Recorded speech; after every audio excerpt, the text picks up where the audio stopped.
எல்லாரும் கமெண்ட் பண்ண brownie recipe தான் இன்னைக்கு பார்க்க போகிறோம். அது ஓவன் இல்லாமல் ஓவன் இருந்தும் எப்படி செய்கிறதுன்ட்டு வாங்க வீடியோக்குள்ளே போய் பார்க்கலாம். கேக் ரெடி பண்ணுறதுக்கு முன்னாடி ஃபஸ்ட்டு பட்டர் ஷீட் போட்டு நம்ம வந்து ட்ரேயை ரெடி பண்ணி வச்சுக்கலாம். உங்கள்கிட்ட பட்டர் ஷீட் இல்லை அப்படின்னா ஆயிலில் ட்ரேயில் ஃபுல்லாக அப்ளை பண்ணிவிட்டு கொஞ்சமாக மைதா டஸ்ட் மாதிரி போட்டு ஈவனாக வந்து பரப்பி எடுத்துக்கோங்க. பட்டர் ஷீட் தான் யூஸ் பண்ணணுன்ற அவசியம் கிடையாது. ஸோ அந்த மெத்தடை நீங்கள் ஃபாலோ பண்ணிக்கலாம். இது அப்படியே ஒரு ஓரமாக இருக்கட்டும். இங்கே நான் செய்ய போகிறது 1 kgக்கான ப்ரௌனி. இதுக்கு பார்த்தீங்கன்னா டார்க் சாக்லேட் ஒரு 250 கிராம்ஸ் எடுத்திருக்கேன். ரூம் டெம்பரேச்சரில் உள்ள பட்டர் வந்து ஒரு 150 கிராம் வந்து ஆட் பண்ணியிருக்கேன். ரூம் டெம்பரேச்சரில் தான் இருக்கணும். ஸோ கரெக்டாக மெஷர்மெண்ட் பண்ணி எடுத்துக்கலாம். இது ரெண்டுமே வந்து நம்ம டபுள் பாயில் மெத்தடில் ரெடி பண்ண போகிறோம்.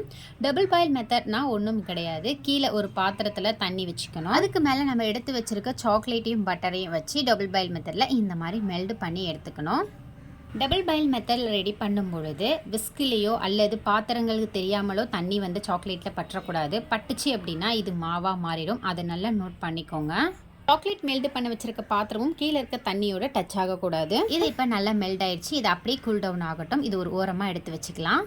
சர்க்கரையை இப்போ அரைச்சி எடுத்துக்கலாம். ஒரு 220 கிராம் அளவுக்கு சர்க்கரை எடுத்திருக்கேன். இதை மிக்ஸி ஜாரில் சேர்த்து ஸ்மூத் பவுடராக வந்து கிரைண்ட் பண்ணி எடுத்துக்கணும்.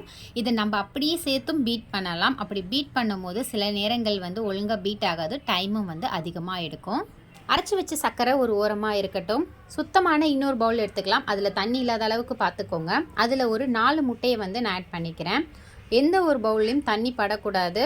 நம்ம சாக்லேட்டை பேட்டரில் சேர்க்குற வரைக்கும் தண்ணி இல்லாத மாதிரி பார்த்துக்கோங்க. 4 முட்டையை சேர்த்தாச்சு. இதை இப்போ நம்ம பீட் பண்ணி எடுத்துக்கலாம். நம்ம எலக்ட்ரிக் பீட்டர்லாம் இங்கே யூஸ் பண்ண போகிறது கிடையாது.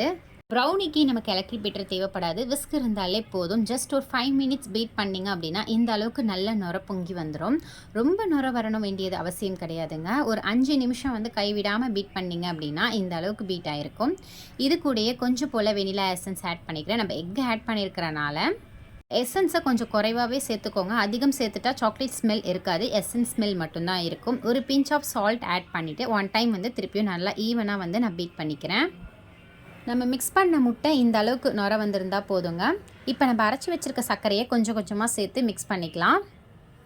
சர்க்கரையை நீங்கள் முழுசாக சேர்த்துட்டிங்க அப்படின்னா அப்படியே ஒரு மாவு மாதிரி திக்காயிரும். உங்களுக்கு மிக்ஸ் பண்ண கஷ்டமாக இருக்கும்.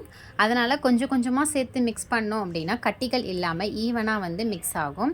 அதனால் நான் 2 பேட்சாக வந்து பிரித்து கொஞ்சம் கொஞ்சமாக சேர்த்து தான் மிக்ஸ் பண்ணிக்கிட்டு இருக்கேன். இதே நீங்கள் எலக்ட்ரிக் பீட்டரில் கூட செய்யலாம். ஆனால் ஃபஸ்ட்டு நம்பர்லேயே வச்சு நீங்கள் பீட் பண்ணி எடுத்துக்கோங்க. ஓவர் ஸ்பீடு வந்து வேண்டாம்.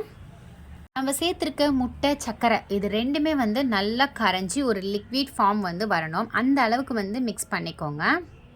மேக்ஸிமம் இது வந்து ஒரு 5 நிமிஷம் எடுக்கும். அதனால் இதை நல்லா மிக்ஸ் பண்ணி எடுத்துக்கணும். இதுக்காக தான் நான் சர்க்கரையை வந்து மொத்தமாக சேர்க்க வேண்டாம், கொஞ்சம் கொஞ்சமாக சேர்த்துக்கோங்க அப்படின்னு சொன்னேன். ஸோ இப்போ பார்த்தீங்க அப்படின்னா நம்ம சர்க்கரை முட்டை எசன்ஸ் எல்லாமே மிக்ஸ் ஆயிடுச்சு. இப்போ நம்ம ஆல்ரெடி மெல்ட் பண்ணி வச்சுருக்கோம்ல டார்க் சாக்லேட் பட்டர் இது ரெண்டையுமே வந்து நம்ம பீட் பண்ணி வச்சுருக்க முட்டையில் வந்து சேர்த்துக்கலாம். சேர்க்கும் பொழுது நல்லா ஞாபகம் வச்சுக்கோங்க, சாக்லேட் வந்து சூடாக இருக்கக்கூடாது. கம்ப்ளீட்டாக ஆறி இருக்கணும். அப்போ தான் நம்ம வந்து இதில் சேர்க்கணுங்க முட்டையோட. இப்போ நம்ம முட்டையோட நம்ம எடுத்துருக்க சாக்லேட்டையும் பட்டரையும் சேர்த்தாச்சு. இப்போ நம்ம மிக்ஸ் பண்ணி விட்டுக்கலாம். ரொம்ப லிக்விடாக இருந்தது. இப்போ நம்ம மிக்ஸ் பண்ணோன்னா ஒரு அளவுக்கு வந்து திக் வந்து ஃபார்ம் ஆகிருக்கும். ஸோ இந்த அளவுக்கு நல்லா ஈவனாக மிக்ஸ் பண்ணி எடுத்தாச்சு. இப்போ நம்ம மைதா வந்து ஆட் பண்ணிக்கலாம். 200 கிராம்ஸ் அளவுக்கு நான் மைதா எடுத்திருக்கேன். இது கூட 1/2 ஸ்பூன் அளவுக்கு baking powder. Baking soda use பண்ணக்கூடாது. பேக்கிங் பவுடர் மட்டும்தான் இதுக்கு ஆட் பண்ணணும். ஆட் பண்ணி நல்லா ஈவனாக வந்து மிக்ஸ் பண்ணி விட்டுக்கிறேன் மைதாவோட சேர்த்து. மாவு பேக்கிங் பவுடர் இது ரெண்டுமே கட்டி இல்லாத அளவுக்கு பார்த்துக்கோங்க. 1 டைம் நீங்கள் ஜலிச்சிக்கிட்டாலும் ஓகே தான். இப்போ இதை வந்து மொத்தமாக சேர்க்காம கொஞ்சம் கொஞ்சமாக நம்ம சேர்த்து வச்சுருக்க சாக்லேட்டோட சேர்த்து மிக்ஸ் பண்ணிக்கணும். மொத்தமாக சேர்த்தாலும் நம்மளால் வந்து ஈவனாக மிக்ஸ் பண்ண முடியாதுங்க. அதனால் கொஞ்சம் கொஞ்சமாக சேர்த்து மிக்ஸ் பண்ணிக்கோங்க.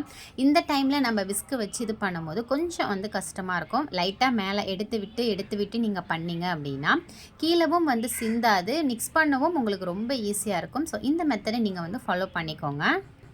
அதே மாதிரி கேக் வந்து கிராக் ஆகவும் நமக்கு கிடைக்கும்.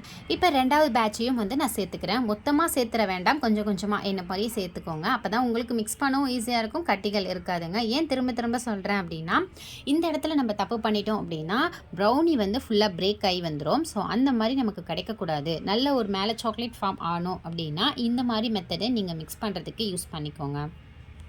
எலக்ட்ரிக் பீட் யூஸ் பண்ணுறவங்க மைதா ஆட் பண்ணோன்னே ஒன் டைம் மிக்ஸ் பண்ணாலே போதும். ரொம்ப டைம் வந்து நம்ம பீட் பண்ண வேண்டிய அவசியம் கிடையாது. ஸோ ஒன் டைம் வந்துமே பீட் பண்ணுங்கள், அதுவே நமக்கு கரெக்டாக இருக்குங்க. கொஞ்சம் கொஞ்சமாக மாவு போட்டு ஒன் டைம் கையில் நம்ம இது பண்ணுறனால தான் இப்படி லேஸாக எடுத்து விட்டு நம்ம மிக்ஸ் பண்ணுறோம். இப்போ 3வது பேட்ச் மாவையும் சேர்த்துட்டேன். இப்போ நம்ம இது எல்லாத்தையுமே சேர்த்து ஒன்றா வந்து மிக்ஸ் பண்ணி எடுத்துக்க போகிறோம். மாவு சேர்த்தோன்னே கொஞ்சம் வந்து பேட்டர் திக்கிங்காக இருக்கும். ஸோ மிக்ஸ் பண்ணுறதுக்கு கொஞ்சம் சிரமமாக இருக்கும். நீங்கள் கொஞ்சம் கொஞ்சமாக விஸ்கை வந்து இப்படியே லைட்டாக சுற்றி விட்டோம் அப்படின்னா மாவு கரெக்டாக கோட் ஆகும். நமக்கு மிக்ஸ் பண்ணுறதுக்கும் ரொம்ப ஈஸியாக இருக்கும். நம்ம மிக்ஸ் பண்ணிக்கிட்டு வரும்போதே நம்மளுடைய பேட்டர் வந்து ரொம்ப திக்காக உங்களுக்கு தெரிஞ்சிச்சு அப்படின்னா கொஞ்சம் போல் பால் ஆட் பண்ணிக்கலாம். நான் எடுத்திருக்க மெஷர்மெண்ட்டில் எடுத்தீங்க அப்படின்னா கரெக்டாக இருக்கும். நீங்கள் பால் ஆட் பண்ண வேணாம். பால் ஆட் பண்ணால் இன்னும் வந்து ஒரு நல்ல சாஃப்ட்னஸ் கிடைக்கும். ஸோ இப்போ நம்ம பேட்டர் பார்த்திங்கன்னா நல்லா சூப்பராக மிக்ஸ் ஆகிடுச்சிங்க. இப்போ இதை நான் வந்து விஸ்கில் எடுத்து காட்டுறேன் இது எப்படி இருக்குது அப்படின்னு சொல்லிட்டு, பேட்டரோட கன்சிஸ்டன்ஸ் எப்படி இருக்கணும் அப்படின்னு சொல்லிட்டு இப்போ உங்களுக்கு வந்து கிளியராக புரிகிற மாதிரி காட்டுறேன். நம்ம சைடில் இருக்கிறது மாவெல்லாம் வந்து கொஞ்சம் இருக்கும். ஸோ அதெல்லாமே எடுத்து விட்டு ஒன் டைம் வந்து விஸ்க் வச்சு லைட்டாக ஒன் டைம் மிக்ஸ் பண்ணிக்கிட்டு அப்புறமா எடுத்து பார்த்தோம் அப்படின்னா இந்த மாதிரி லேயர் அண்ட் லேயராக வரணும். இதுதான் வந்து ப்ரௌனியோட பேட்டர். இப்போ நம்ம ஆல்ரெடி ரெடி பண்ணி வச்சுருக்க கேக் ட்ரேயில் வந்து நம்ம மாற்றிக்கலாம். நான் வந்து 1/2 kg டின்னா 2 டின் வந்து எடுத்துருக்கிறேன். ஸோ அதில் தான் வந்து நான் இப்போ ரெடி பண்ண போகிறேன். ஒரு டின் வந்து நம்ம ஓவன்லேயும் ஒரு டின் வந்து நம்ம நார்மலாக குக்கர்லேயும் வந்து ரெடி பண்ணுறது எப்படின்னு சொல்லித்தர போகிறேன். இந்த டின் பார்த்திங்க அப்படின்னா நம்ம குக்கரில் வைக்கிறதுக்காக நான்ஸ்டிக் பேன் வந்து டின் எடுத்திருக்கேன். இன்னொரு டின் பார்த்திங்கன்னா சில்வரில் இருக்கும். இது வந்து நம்மளுடைய அடுப்பில் வச்சு ரெடி பண்ணுறதுக்காக. பேட்டர் ஊற்றுனோடனே ஒன் டைம் வந்து டேப் பண்ணிக்கோங்க. அதே மாதிரி டூத் பிக் வச்சு லைட்டாக வந்து கிறுக்கி விட்டு மிக்ஸ் பண்ணிக்கோங்க. இல்லைனா வந்து நம்ம கேக் வந்து கிராக் ஆகும், உள்ளே வந்து ஹேர் பபிள்ஸ் இருக்கும். ஸோ ஒன்று வந்து நான் ஓடிஜியில் இப்போ வச்சு காட்டுறேன். ஓடிஜியில் பார்த்திங்க அப்படின்னா 180 டிகிரி செல்சியஸில் 10 நிமிஷம் வந்து ப்ரீஹீட் பண்ணி வச்சுருக்கேன். இப்போ வந்து கரெக்டாக நம்ம பேட்டரை உள்ளே வச்சுட்டு அதே 180 டிகிரி செல்சியஸ் 20 மினிட்ஸ் மட்டும் பேக் பண்ணி எடுத்தால் போதும்.